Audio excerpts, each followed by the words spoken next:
Yo, turns out we have a secret weapon, an immigrant you know and love who's unafraid to step in. He's constantly confusing, confounding the British henchmen. Everyone give it up for America's favorite fighting Frenchman! I'm taking this horse by the reins, making red coats weather with blood stains. Till I'm never gonna stop until I make a drop of random up and scatter the remains down. Hamilton, a musical that has slowly but surely crawled its way into the heart of every history buff, musical fan, and Tumblr user everywhere. And to tell you the truth, I've been aching to talk about this musical for a while now. Ever since I went to see Hamilton in person, I have loved it. It's blown my socks off because, frankly, this show oozes history out of every pore. Now, one thing I've noticed, right, is that there's this fan favorite of the musical, the character Lafayette.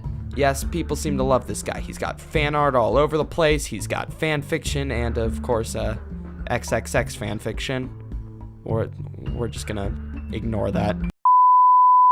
Would it surprise you to know that Lafayette was actually a real French general? Yeah, I know.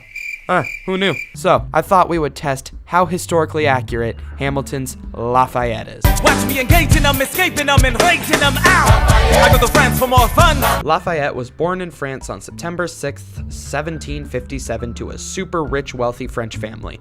And he lived the good life, you know, chilling, eating croissants, drinking wine, smoking, basically all your normal French things. Then his dad died when he was 2. Then his mom died. Then his grandfather died, which for Lafayette was a total bummer. That's when he decided at age 14 he would join the French army. Now, this is the year 1771. So we fast forward a few years and it's 1775. So he's at dinner with this duke who tells him, look buddy, in America they are fighting and there's all this crazy freedom around. And Lafayette was like, hell yeah, that's awesome. That sounds noble and lit. I'm gonna do that. I'm gonna go help that out. But then he was stopped when the king was like, no, what are you doing, America? Yeah, that's not happening. But Lafayette basically used his connections to work around the king, and in 1777, Lafayette landed in South Carolina. He then helped the revolution in countless ways, becoming super good bros with George Washington, and confusing the hell out of British generals that couldn't fathom that someone was using guerrilla warfare against them. He also wrote France and the king, and that helped France go into the revolution. I'm back with more guns and ships, and so the balance shifts. We rendezvous with Roche. So, what's Lafayette like in the musical? Well, in the play, Lafayette is best bros with John Lawrence and Hercules Mulligan. He helps out Hamilton, you know, shows up at Hamilton's wedding, writes to the king, and he helps out George Washington. He also raps a lot. Now, what the play gets right is that he was good bros with Hamilton, but he was even better friends with George Washington. The play also gets right that he helped out with the Battle of Monmouth and saved it from Charles Lee. He also helped a lot in the Battle of Chesapeake Bay, and he wrote to the king to get America guns, which is where that song comes from. So, good job, play. You got a lot right. Good. Pat on the back. Yay. What to do in the trench, ingenuity and fluent in French, I mean.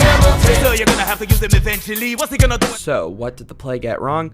Well, the first time we saw Lafayette in the play, it's 1776, and Lafayette is hanging out in a New York bar. But at this point, Lafayette was hanging out in France, and he was not in New York. He landed in 1777 in South.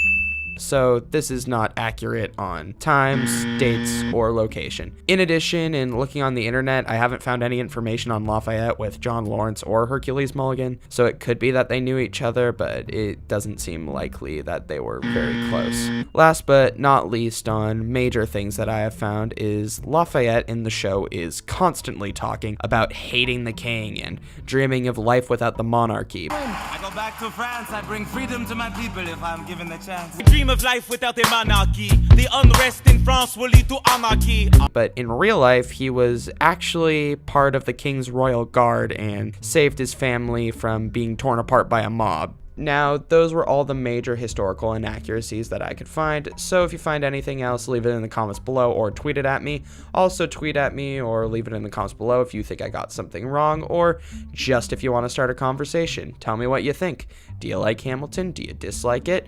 Comment below, start a conversation, it'll be fun. And if you like history, please subscribe for videos every 2 weeks-ish. One has more resilience or matches That's my practical, tactical brilliance.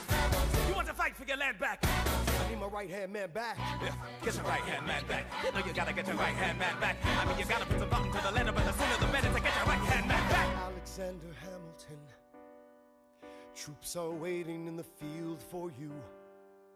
If you join us right now, together we can turn the tide.